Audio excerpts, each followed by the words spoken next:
बेयावनो गासै ब्रह्मभक्त आइ बाबामोननिसिम आंनि गोरबोनि गाहाम हामलायनाय जासिहरनाय जाबाय। जोङो 47थि दुलाराय ब्रह्म धोरोम दैदेन आफादनि बोसोरारि जथुम्माखौ जोंनि कक्राझार सापागुरि बे ओनसोलाव खुंनो थाम-थिम खालामनाय जादों। गिबियाव जोङो 31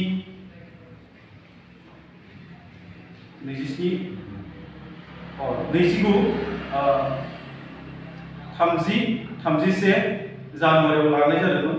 बेखौ कभिड प्रट'कलनि थाखाय जोङो फावसायनानै फेब्रुवारि दाननि 25, 26, 27 लानाय जादोंमोन आरो बेखौबो माने गोबां उसुबिदानि थाखाय आरोबाव फिन खेबसे फावसायनानै फेब्रुवारि दाननि 28 आरो मार्च दाननि 1-2 अक्ट'आव फिन थि खालामनानै जोंनि 47थि दुलाराय ब्रह्म धोरोमनि बोसोरारि जथुम्माखौ आरोबाव तारिखखौ थि खालामनानै लाफिननाय जाबाय। दा बेवहाय गासै रायजो राजाफ्रा फैनानै जोंनि बे जायगायाव 47थि दुलाराय ब्रह्म धोरोमनि बे बोसोरारि जथुम्मा बेखौ गाजा गोमजायै खुंफुंनायाव बयखौबो हेफाजाब मदद होफैगोन होननानै आसा खालामनाय जाबाय। बयखौबो जों मिजिंथिनाय जाबाय जाहाथे बे जोंनि 47थि दुलाराय ब्रह्म धोरोमनि बे बोसोरारि जथुम्माया मोजाङै मोजाङै जाफुंलाङो बेखौनो जोङो आसा खालामनाय जाबाय। गोजोन्थों। दुलाराय ब्रह्म धोरोम सिबियारि आइ बाबामोन जे जोंनि दुलाराय ब्रह्म धोरोम मोटिभेसना थांनाय 29-30-31 जानुवारियाव जोंहा बेबो बायदिसिना उसुबिदानि थाखाय नैबे फेब्रुवारि दाननि 25, 26, 27 खालाराव लानाय जादोंमोन। नाथाय थामथि खेबाव जोङो फावसायफिननो गोनां जाहैबाय।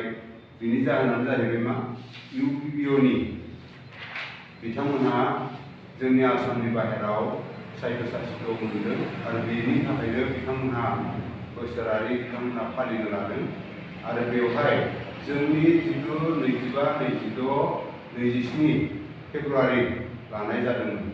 बेयो बिसोरनि UPPOनि खालारजों गोरोब जानायलाय बिथांमोनहा जोंखौ बानजाय आफादखौ खावलायहरनाय जादों जे बे खालारखौ फावसायफिननानै नैबे फेब्रुवारि दाननि 28 आरो 1-2 मार्चआव लानो थाखाय जोङो थि खालामनाय जाबाय।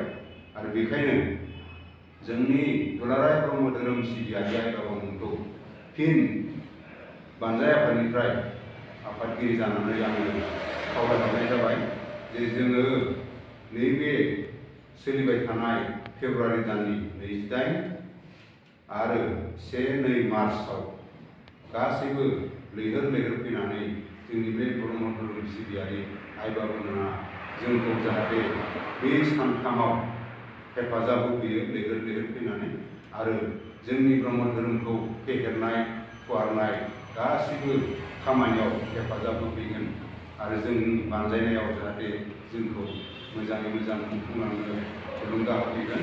जों बेखौनो आसा फालिबाय जाहाथे फिन बे फावसायनायाव आइ बाबामोनहा जाहाथे दुखु मोना जों बेखौनो बानजाय आफादनि जानानै खावलायबाय। जोङो बानजायनो थाखाय थियारि जानानै दङ। बेखायनो गासै ब्रह्म धोरोम सिबियारि आइ बाबामोनखौ बे सानथामनि हाबाफारियाव नुजाथिफैनानै जाहाथे हेफाजाब होफैयो आं बेखौनो बानजाय आफादनि आफादगिरि जानानै फिन खावलायहरनाय जाबाय आरो एसेखौनो फोजोबनाय जाबाय। गोजोन्थों।